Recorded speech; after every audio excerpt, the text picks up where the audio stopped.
Imagine standing inside a glass jar. You can see the whole world through the curve of the glass. People talking, laughing, getting on with their lives. But you cannot reach any of it. You can't breathe properly. And the air you're breathing is only ever your own, going stale. That single image gave millions of people the words for something they had never been able to describe, and it remains one of the most precise pictures of depression anyone has ever written. The book is The Bell Jar by Sylvia Plath, and over the next 10 minutes I want to walk you all the way through it.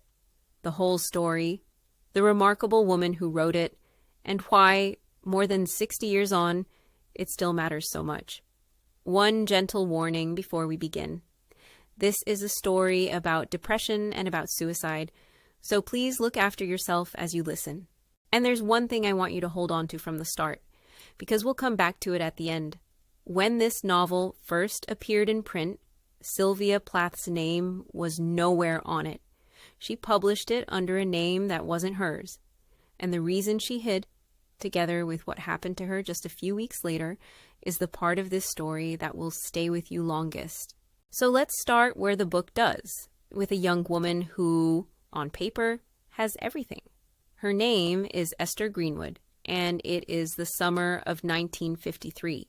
She's a brilliant scholarship student who has just won a month-long internship at a glossy fashion magazine in New York. She's sharp, funny, ambitious, surrounded by parties and free clothes and open doors.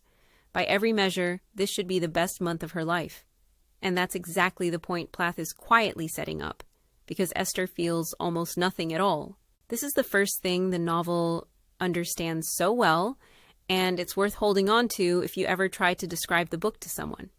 Esther is not unhappy because something bad has happened to her. Nothing bad has happened. The tragedy is that everything good is happening, and none of it can get through the glass. She moves through the shoots and the dinners, watching herself from a great distance, and she keeps asking the question that defines the whole illness. What is wrong with me? That I can't feel any of this? And Plath is careful to show us that Esther's numbness doesn't come from nowhere. It grows in a world with an extremely narrow idea of what a woman is allowed to be. Esther wants to be a poet. Everyone around her treats that as a girlish phase she'll be married out of. Her boyfriend, Buddy Willard, is handsome and respectable and simply assumes she'll stop writing the moment she has children.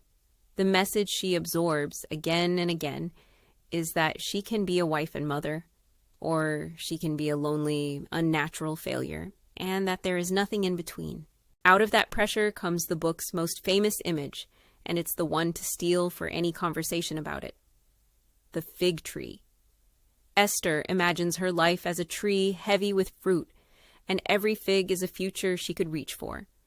A husband and children on one branch, a famous poet on another, a professor, a traveler, an editor.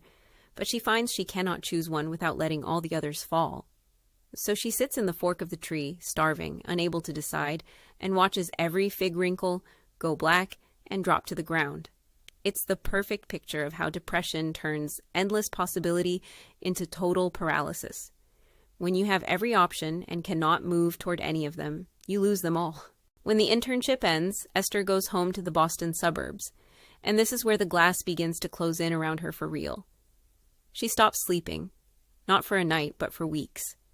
She tries to read and finds the letters crawling across the page like meaningless insects. Worst of all, she can no longer write, and because writing is the thing she believes she is for, losing it feels like losing herself. The days stop being separate days. And the true horror, the thing Plath insists on, is that Esther cannot explain any of this to the people who love her, because from the outside, nothing at all is wrong. Her mother, kind and completely out of her depth, takes her to a psychiatrist. And here the novel widens from a private story into something angrier. The doctor barely listens, then sends Esther for electroshock treatment that is given badly, with no proper preparation and no comfort. And it is terrifying. She comes away with her trust in medicine shattered. Plath is doing something deliberate here.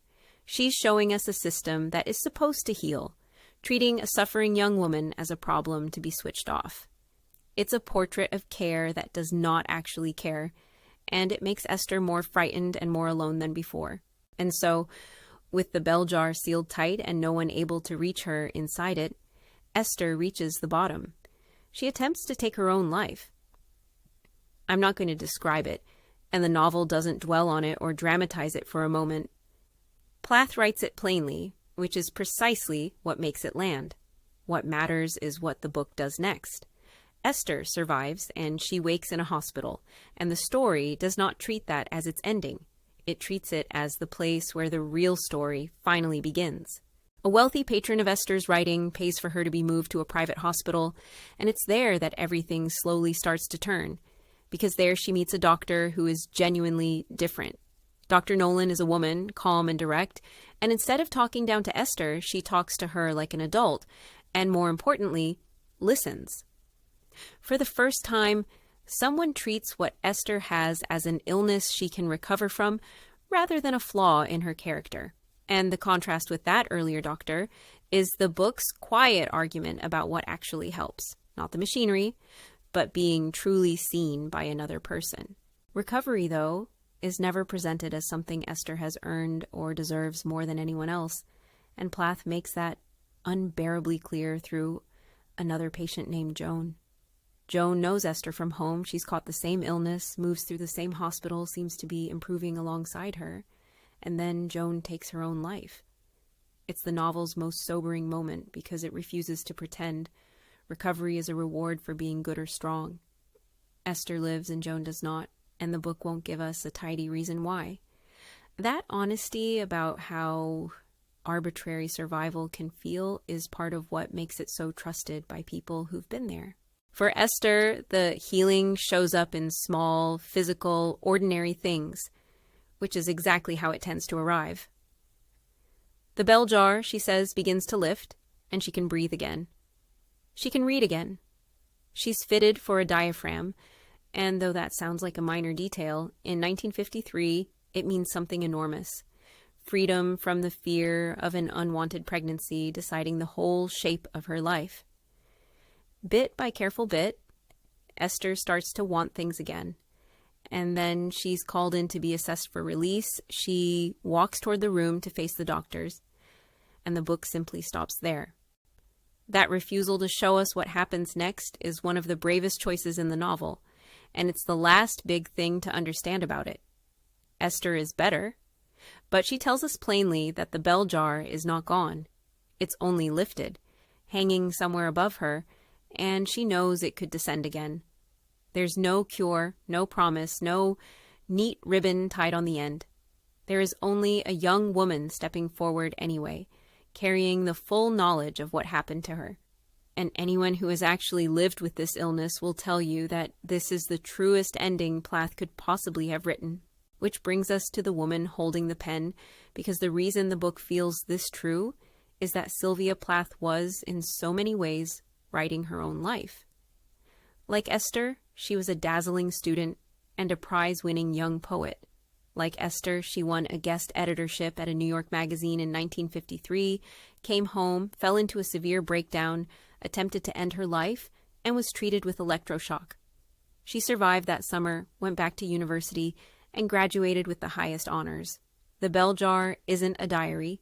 Plath shaped and sharpened it into fiction, but it was written very close to her own bones.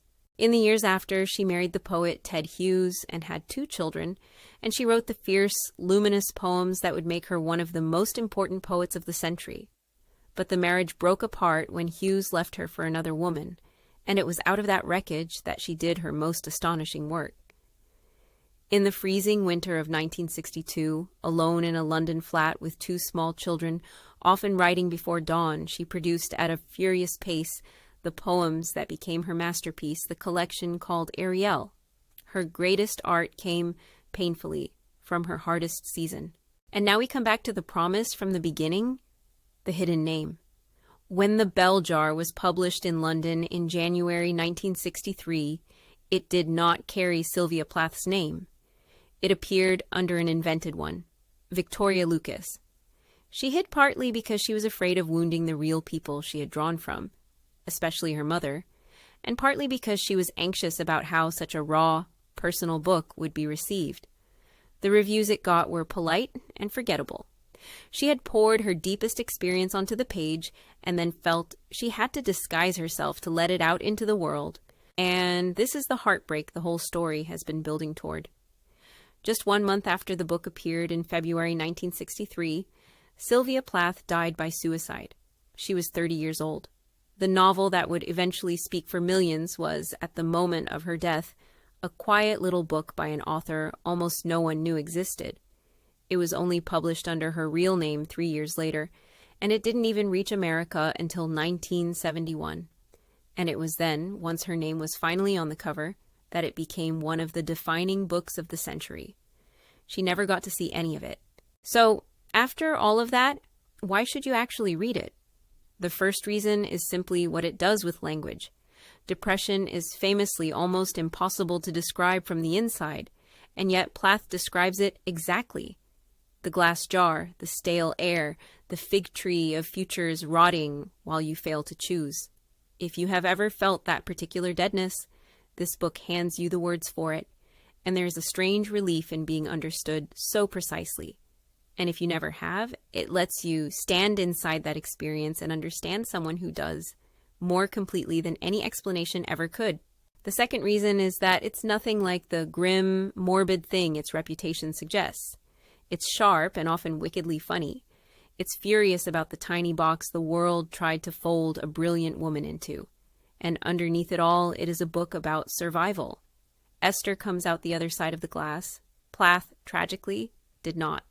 But the novel she left behind has quietly kept an enormous number of people company in the very worst rooms of their lives. There are not many books you can honestly say that about, and that is why this one endures. I'm Sarah, and this is Books and Authors Explained.